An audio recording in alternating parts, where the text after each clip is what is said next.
રામ મિત્રો, સ્વાગત છે તમારું બધાનું મારા નવા એક બ્લોગમાં। તો ગાઈઝ અત્યારે વાગી ગયા છે લગભગ 6:30 જેવા અને મિત્રો અમે લોકો આવ્યા છે કમળ લેવા માટે। અને ગાઈઝ તમને અહીંયાનું વ્યૂ બતાવું।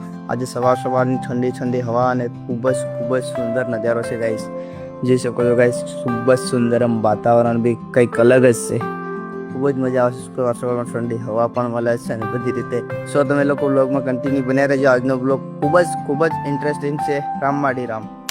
તો મિત્રો અત્યારે વાગી ગયા છે 8 અને અમે લોકો અત્યારે જઈ રહ્યા છે કમળ લેવા માટે ગાઈસ। અને મારા ફેમિલીના હતા એ બધા લોકો કામ કરવા માટે જતા રહ્યા છે।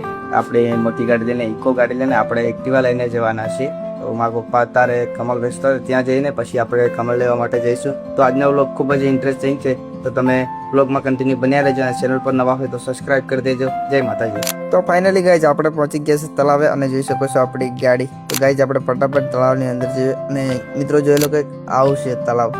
વ્હાઈટ દેખાય છે ને મિત્રો, એ લક્ષ્મી કમળ છે અને આમાંથી અમે કમળના મૂળ કાઢીએ છીએ।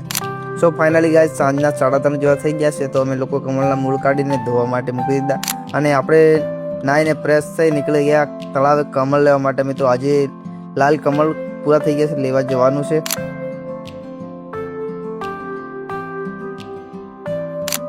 તો મિત્રો ફાઇનલી આપણે તળાવ પહોંચી ગયા છે અને મારા પપ્પા લેવા માટે અંદર ઉતરેલા છે, જોઈ શકો છો।